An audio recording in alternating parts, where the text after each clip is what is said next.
Assalamualaikum warahmatullahi wabarakatuh. Pada pertemuan kali ini kita akan membahas tentang tinjauan pustaka. Saya bikin judulnya tinjauan pustaka yang tidak akan dicoret oleh dosen.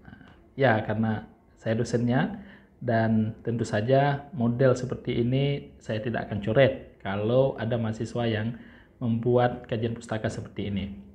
Baik, ada 3 pokok bahasan yang kita akan bahas dalam pertemuan kali ini. Yang pertama itu adalah kita mencoba melihat apa itu kajian pustaka. Yang kedua nanti kita akan membahas tentang 5 langkah membuat tinjauan pustaka. Dan di sela-sela pembahasan saya akan jelaskan beberapa tip dan trik untuk membuat sebuah tinjauan pustaka. Baik, kita mulai dari apa itu tinjauan pustaka. Tentu kalian sudah pernah dengar, mungkin ya, sudah semester 5 seharusnya sudah sering mendengar tentang tinjauan pustaka. Sebagai sebuah review, saya ingin jelaskan bahwa tinjauan pustaka itu adalah sebuah tinjauan atas karya terdahulu yang relevan dengan topik penelitian yang sedang atau akan kita lakukan. Jadi melihat karya-karya terdahulu yang relevan atau yang sesuai dengan penelitian yang kita mau lakukan. Tinjauan pustaka juga menunjukkan perkembangan pengetahuan atas topik yang akan diteliti. Jadi semacam sebuah usaha kita sebagai peneliti untuk menunjukkan sejauh mana sudah pembahasan-pembahasan terdahulu menjelaskan tentang topik yang akan kita teliti. Jadi kita nanti tidak lagi mengulang apa yang sudah dilakukan oleh peneliti-peneliti terdahulu. Berikutnya, tinjauan pustaka itu dapat kita katakan sebagai usaha untuk menunjukkan ruang kosong atau gap atas penelitian yang telah dilakukan sebelumnya. Jadi tinjauan pustaka itu semacam menjelaskan apa yang sudah dilakukan, apa yang belum dilakukan oleh penelitian terdahulu, dan di mana posisi penelitian kita. Nanti akan kita lihat bagaimana menempatkan posisi atau menempatkan riset kita itu di ruang kosong penelitian-penelitian sebelumnya. Lalu apa tujuan membuat sebuah tinjauan pustaka? Ada beberapa tujuan kita membuat sebuah tinjauan pustaka dalam penelitian yang kita lakukan. Yang pertama itu adalah untuk menunjukkan kepada pembaca atau penilai, kalau bikin skripsi menunjukkan kepada dosen, kita sebagai peneliti itu familiar dengan topik yang akan kita teliti.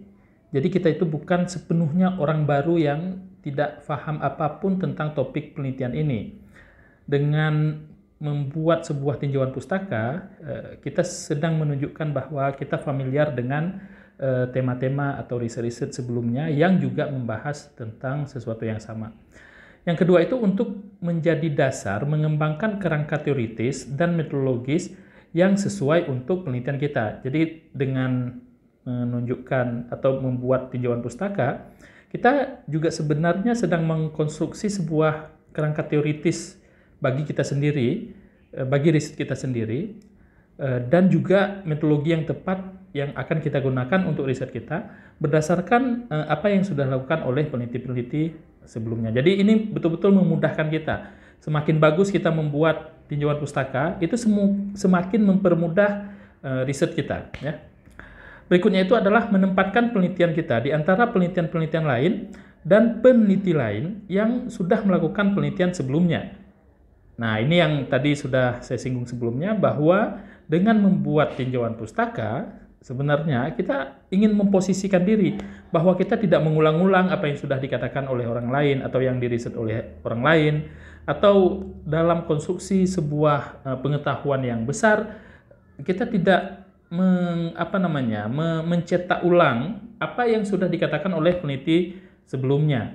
Jadi ini betul-betul ada sebuah kebaruan atau ada sebuah temuan baru yang kita bisa dapatkan dengan penelitian yang akan kita lakukan ini.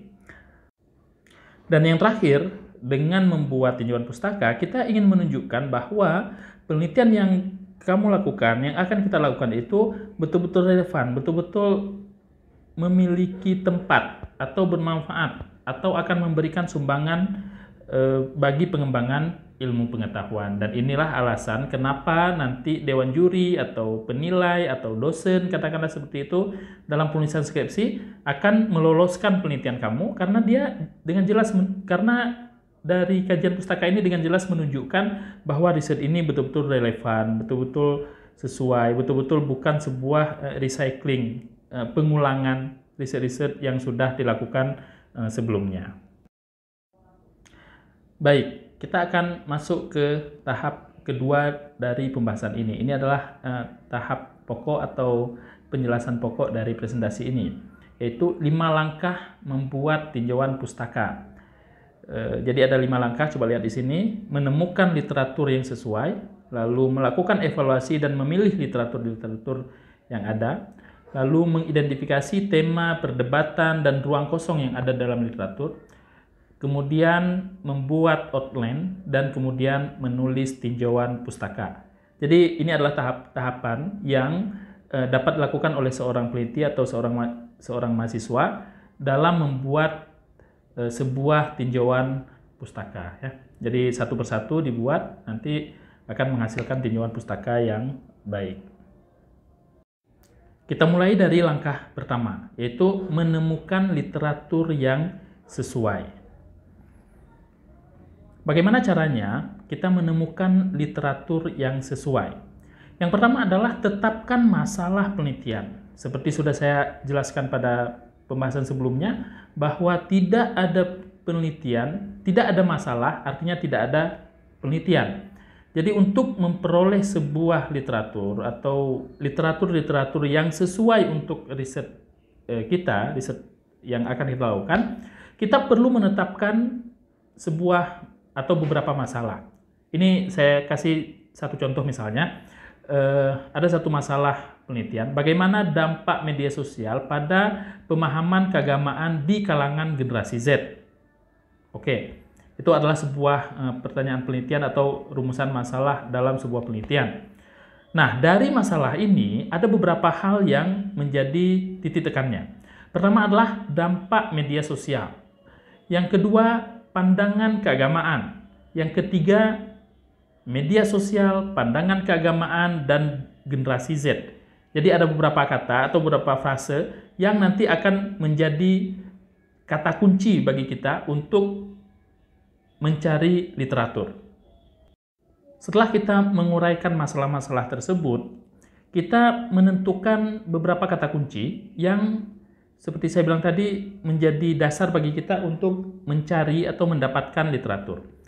Dari masalah yang kita sebutkan tadi, ada beberapa kata kunci yang perlu. Yang pertama itu adalah media sosial. Tentu saja, kalian pasti tahu media sosial apa aja. Facebook, Instagram, Twitter, Snapchat, TikTok, dan beberapa yang lain. Yang mungkin kalian tahu, tapi saya tidak tahu.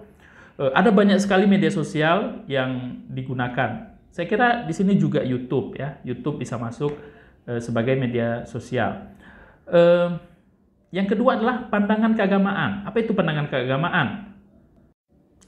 Pandangan keagamaan dalam konteks riset ini bisa jadi tentang persepsi tentang diri, tentang diri seseorang sebelum dia menggunakan media sosial untuk mendapatkan pemahaman tentang agama.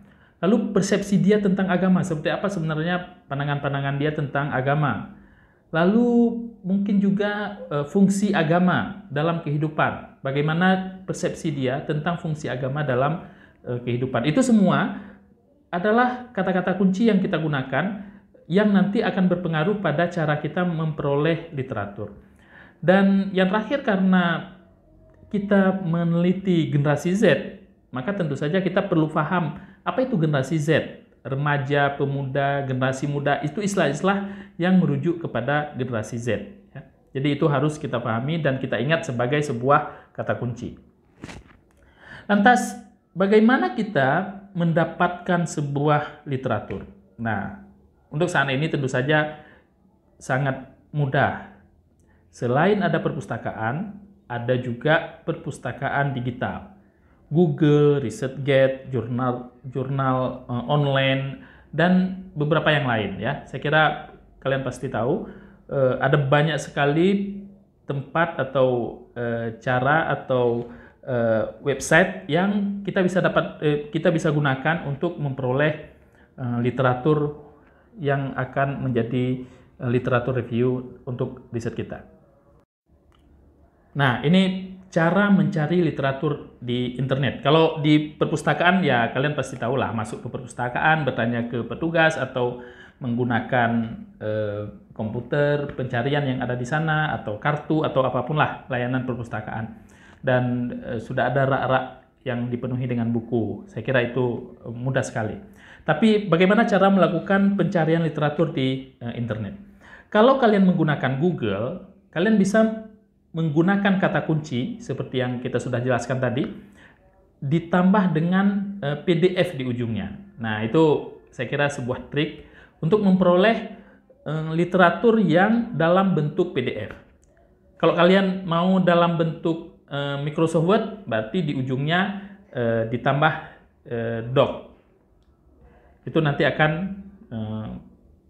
mendapatkan file-file dalam bentuk Microsoft Word.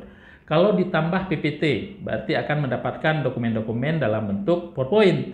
Tapi kan kita mau melakukan literatur review, tentu saja itu tidak penting ya. Yang paling penting itu adalah PDF. Kenapa? Karena publikasi-publikasi yang ada di internet, jurnal, buku, dan lain sebagainya, itu pada umumnya dalam bentuk PDF. Kemudian untuk itu juga untuk mendapatkan literatur yang sesuai untuk riset kita perlu membaca abstrak yang ada di publikasi itu, terutama ini jurnal ya. Membaca abstraknya untuk menentukan referensi yang relevan. Jangan semua yang dikeluarkan sama Google kita ambil, tentu saja tidak ya. Kita hanya mengambil sesuatu yang relevan atau yang sesuai dengan riset kita. Jadi perlu membaca abstrak, apakah masuk ke riset kita atau tidak, apakah sesuai dengan riset kita atau tidak. Nah, jika telah mendapatkan sebuah artikel yang sesuai, bisa lihat daftar pustaka dari publikasi itu. Kenapa kita perlu melihat daftar pustakanya? Bisa jadi di dalamnya itu ada referensi lain yang terkait. Karena artikel itu sesuai untuk riset kita, tentu saja dia mengutip tulisan-tulisan yang mungkin itu juga sesuai untuk riset kita. Jadi kita lihat daftar pustakanya. Di sana kita akan melihat judul-judul yang bisa jadi itu sesuai. Nah, jika misalnya kita menemukan satu penulis yang sesuai untuk riset kita, maka kemudian kita berkunjung ke akun Google Scholar.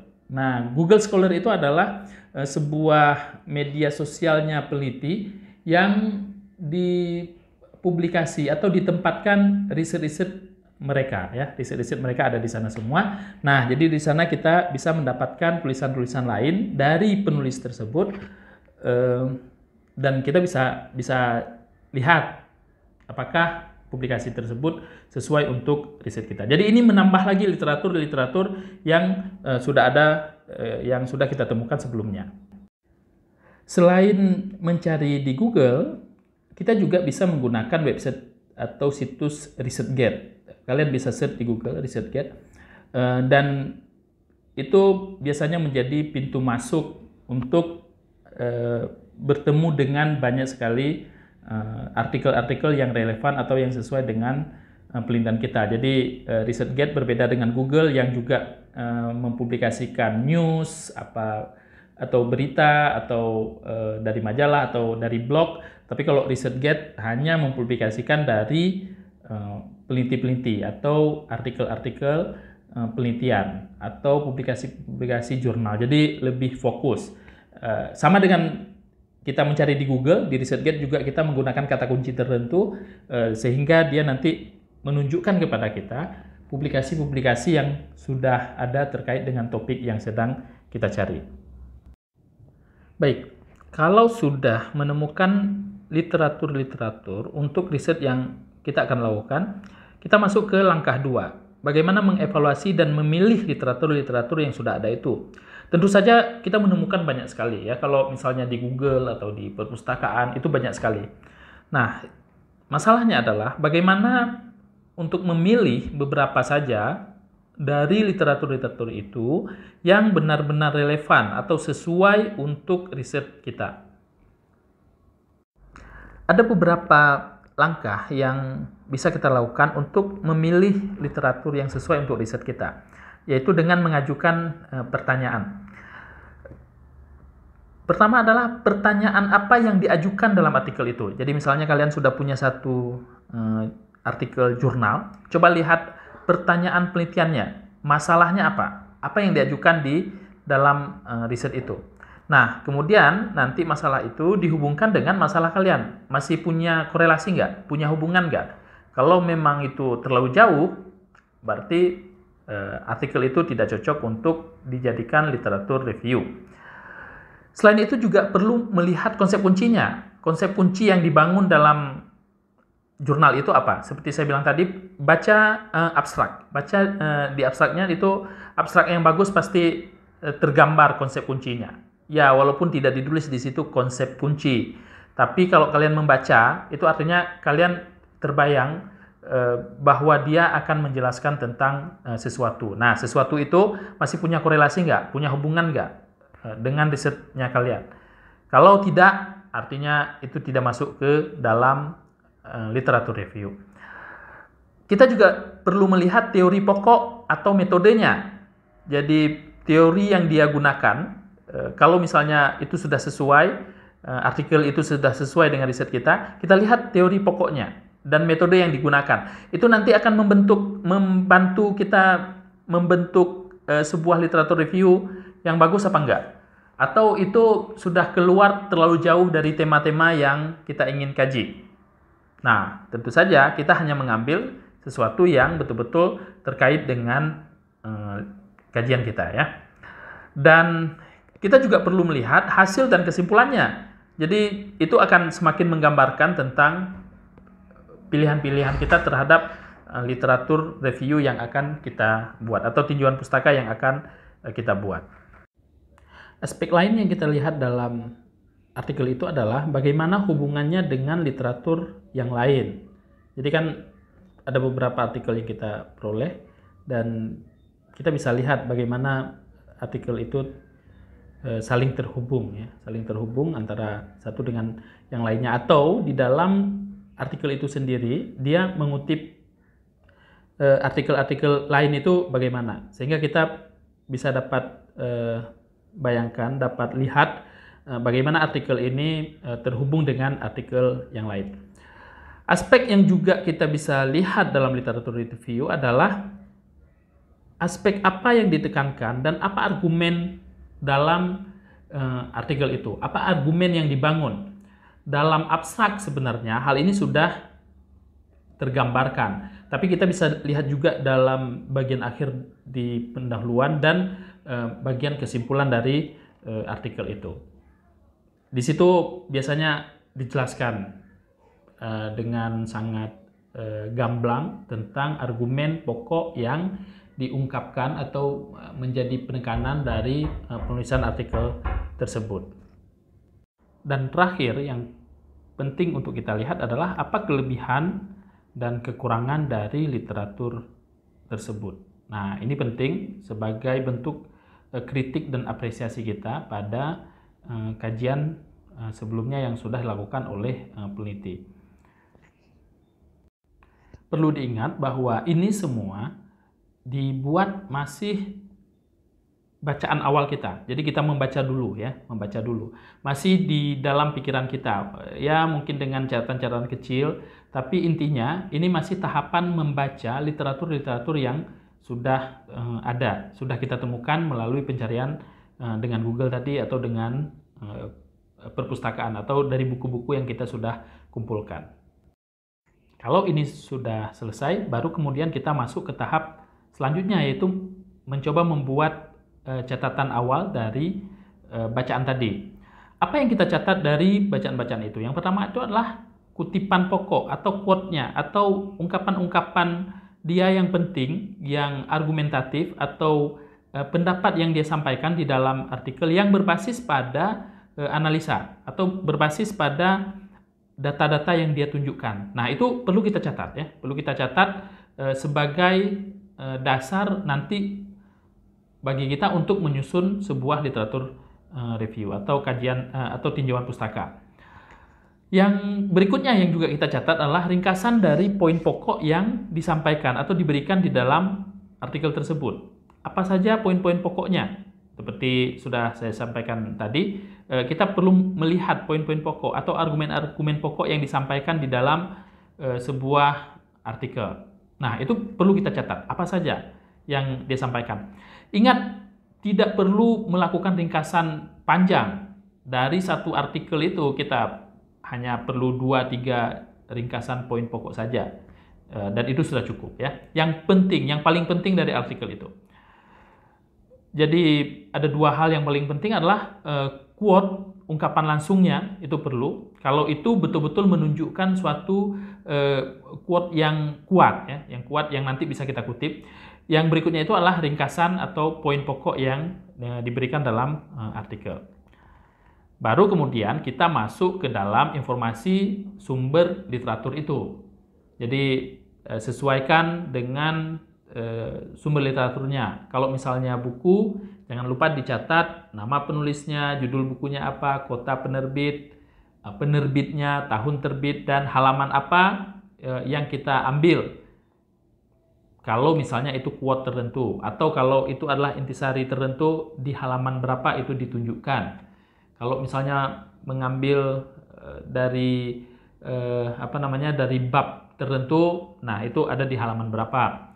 Demikian juga kalau misalnya diambil dari jurnal, itu perlu untuk ditulis nama penulis jurnalnya, nama jurnalnya, judul tulisan, volume berapa, nomor berapa, tahun berapa terbit, dan tentu saja halaman. Ya. Itu informasi paling awal atau informasi tentang literatur yang nanti akan kita perlukan ketika membuat catatan kaki atau daftar pustaka di artikel kita sendiri.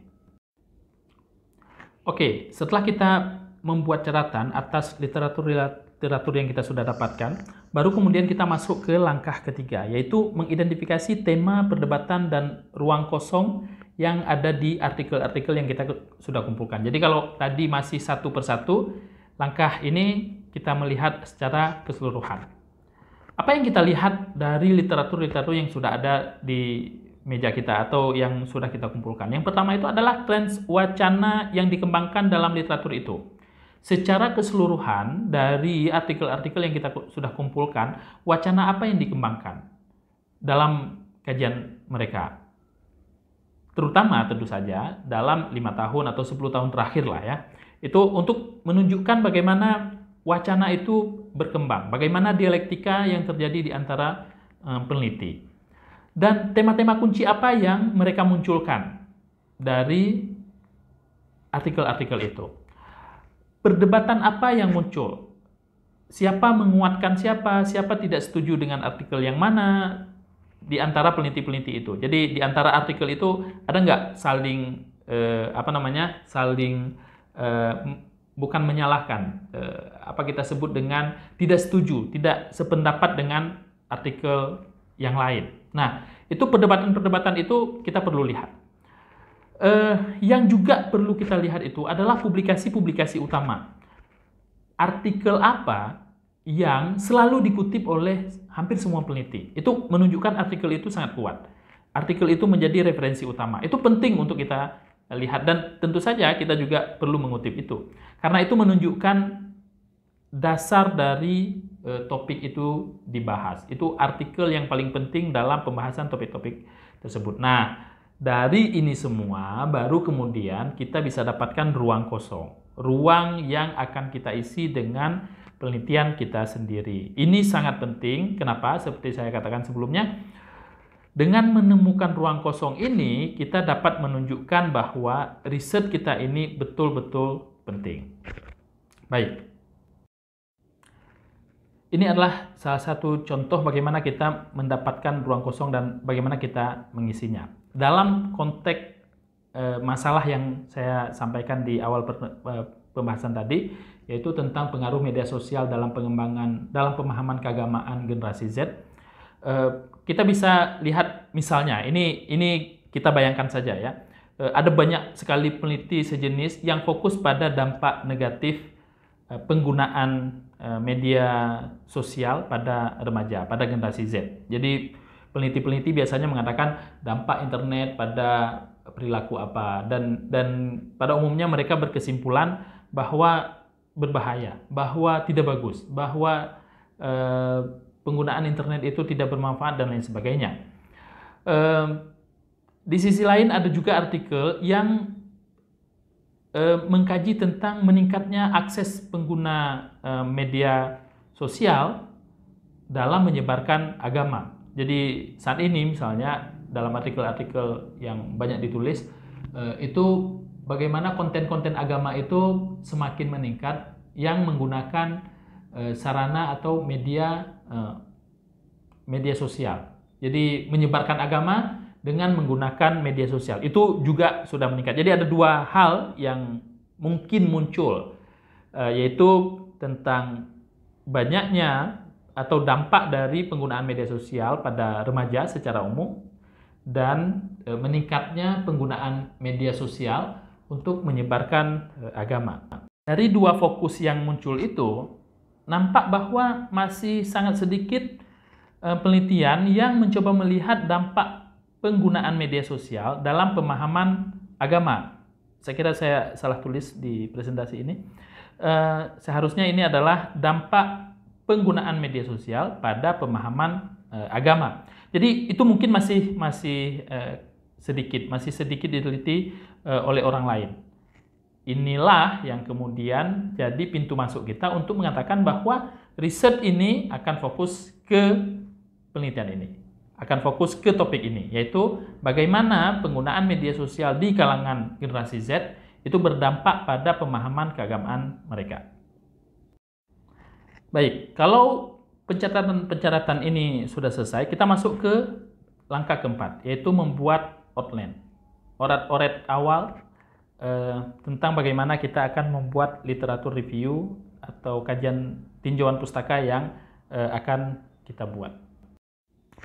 Secara umum ada 4 model penulisan tinjauan pustaka yang mungkin kalian bisa rancang dari artikel-artikel yang kalian sudah kumpulkan tadi. Yang pertama itu berbentuk kronologis. Jadi waktu menulis nanti itu disusun secara kronologis. Apa itu kronologis? Yaitu artikel-artikel atau referensi-referensi atau literatur yang kita sudah dapatkan tadi itu diorganisir berdasarkan waktu penulisan atau publikasinya. Jadi misalnya ini dipublikasi dalam 3 tahun terakhir atau 5 tahun terakhir atau 1 dekade yang lalu, kira-kira begitu. Terus ini 5 tahun kemudian atau 2 tahun kemudian dan seterusnya. Jadi diorganisir berdasarkan satuan waktu seperti itu. Jadi semakin lama artikel-artikel yang sudah agak lama ditaruh di awal, nanti diikuti dengan artikel-artikel yang lebih baru. Yang kedua, artikel itu bisa dikumpulkan secara tema. Jadi walaupun dia temanya sudah sesuai dengan tema riset kita bisa membentuk lagi tema-tema yang lebih kecil. Dan kemudian tidak peduli pada kronologisnya, kita mengumpulkan artikel itu dalam tema-tema. Jadi misalnya kita katakan seperti ini. Dari artikel-artikel yang ada, kita bisa klasifikasi dalam 4 tema utama. Nah misalnya. Nah kemudian tema-tema itu apa saja dan kita kumpulkan artikel ke dalam tema tersebut. Yang berikutnya itu adalah metodologis. Jadi studi kasus kita kumpulkan dalam satu studi kasus atau dalam satu metode etnografi atau dalam satu metode fenomenologi dan lain sebagainya. Jadi artikel-artikel itu dikelompokkan pada metode penelitiannya. Atau yang lain, cara lain adalah diorganisir berdasarkan teori-teori yang digunakan di dalam artikel tersebut. Jadi kalau menggunakan teori-teori yang sama, kita kumpulkan dalam kelompok yang sama ya. Jadi itu beberapa metode. Nah, dari 4 pilihan ini, coba lihat lagi literatur yang kamu miliki, kira-kira model yang mana yang tepat untuk artikel atau penelitian kamu ya. Nah, kalau itu sudah, baru kita melaju ke langkah terakhir, yaitu menulis tinjauan pustaka. Kita sudah punya literaturnya, kita sudah paham dengan literatur itu, kita sudah merencanakan outline-nya, dan terakhir tentu saja kita perlu menulis ya, perlu menulis. Bagaimana kita menulis tinjauan pustaka? Mari kita lihat. Dalam penulisan tinjauan pustaka itu ada 3 bagian yang harus kita perhatikan, yaitu bagian pengantar, bagian isi, dan bagian kesimpulan.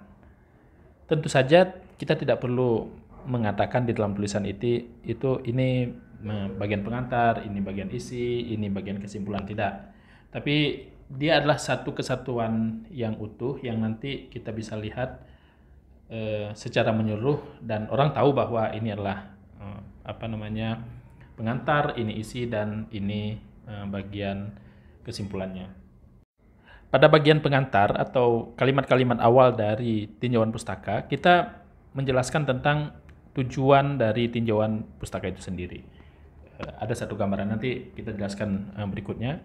Di bagian isi itu menganalisa literatur yang telah tersedia, seperti kita sudah sampaikan pada slide-slide berikut sebelumnya. Terus nanti di kesimpulan kita menyimpulkan temuan kunci dari literatur yang kita sudah review. Baik, bagian pendahuluan itu kita letakkan di awal-awal, tentu saja di awal-awal tinjauan pustaka yang sedang kita tulis. Di sini kita menekankan kembali tentang pertanyaan kunci dalam penelitian yang kita sedang lakukan, atau masalah pokok dalam penelitian yang sedang kita lakukan. Tentu saja bukan dengan mengulang pertanyaan itu, tapi dengan bahasa lain yang intinya adalah pertanyaan kunci itu. Yang kedua, menjelaskan kembali secara ringkas konteks ilmiah dari penelitian kita. Jadi ini semacam pengantar untuk seorang pembaca paham, memahami lagi atau mengingat kembali konteks penelitian yang sedang kita lakukan. Nah, baru kemudian kita masuk ke isi tinjauan pustaka itu. Ini pokoknya ya. Ini pokoknya dari apa yang kita sudah bahas tadi terwujudkan dalam bagian ini, karena di sini tulisannya. Tinjauan pustaka dapat dibagi menjadi beberapa bagian atau paragraf. Seperti kita sudah jelaskan tadi, kalau misalnya mengambil model kronologis, tentu saja paragrafnya berdasarkan kronologis. Kalau tematis, berdasarkan tematis. Jadi kita bisa membuat sesuai dengan literatur yang kita punyai. Jadi bukan hanya satu paragraf terus berisi di situ semua, tidak. Kita bisa membuat dalam beberapa bagian, dalam beberapa paragraf, sehingga nampak mengalir dan normal. Isinya harus mengandung analisa dan penafsiran. Nah, di sini harus ada daya kritis kita. Tadi sudah saya sampaikan bahwa membaca itu juga perlu sikap kritisnya. Kelebihan dan kelemahan atau kekurangan dari literatur yang kita sudah baca. Jadi bukan hanya dengan mengatakan bahwa si A telah menulis ini, si B telah mengatakan ini, tidak. Tapi juga menyampaikan pandangan kita tentang apa yang mereka sudah tulis sebelumnya. Di situ tandanya kita secara kritis membaca literatur tersebut dan bukan hanya menerima mentah-mentah atau mengambil bulat-bulat dari apa yang sudah mereka sampaikan. Dengan ada beberapa literatur yang kita ambil, tentu saja kita perlu membuat sebuah sintesis atau menyimpulkan atau menggabungkan ide-ide yang ada dari berbagai literatur itu dalam sebuah sintesa. Nah, di sini kita telah membentuk atau membangun sebuah katakanlah landasan yang bagus untuk teori yang nanti akan kita gunakan dalam penelitian. Dan terakhir, jangan lupa untuk mengutip sumber yang kita ambil dalam tinjauan pustaka ini. Tadi saya sudah katakan di bagian pencatatan untuk selalu menulis nama penulis, judul dan lain sebagainya. Untuk apa itu? Yaitu untuk kita membuat daftar pustaka atau catatan kaki dari sumber-sumber yang kita tulis tersebut. Baik, yang terakhir dari pembahasan ini adalah bagian kesimpulan dalam penulisan tinjauan pustaka. Apa yang kita isi dalam bagian kesimpulan? Yaitu kita menunjukkan bagaimana tinjauan pustaka yang kita sudah buat itu mengarahkan pendekatan yang akan kita lakukan dalam penelitian. Jadi semakin kita arahkan ke penelitian kita sendiri. Yang kedua adalah menyampaikan adanya ruang kosong yang akan diisi dengan penelitian yang kita akan lakukan. Dan ini intinya ya. Intinya itu adalah menempatkan posisi atau memposisikan riset kita di antara riset-riset lain yang sudah dibuat. Jadi dengan melakukan tinjauan pustaka, jelas posisi kita, jelas posisi riset kita, jelas posisi penelitian yang akan kita lakukan itu berbeda dengan penelitian yang lain, bukan sebuah pengulangan, bukan sebuah plagiasi, adopsi, atau pindah tempat saja sementara isinya sama, tapi secara teoritis dan secara praktis, metodologis, penelitian yang akan kita lakukan memiliki aspek kebaruan atau novelty, dan itu kita tunjukkan secara logis ilmiah dengan melakukan sebuah tinjauan pustaka. Baik, saya kira itu penjelasan untuk tinjauan pustaka. Semoga teman-teman mahasiswa semuanya bisa membuat dengan sangat baik mulai sekarang dan masa yang akan datang.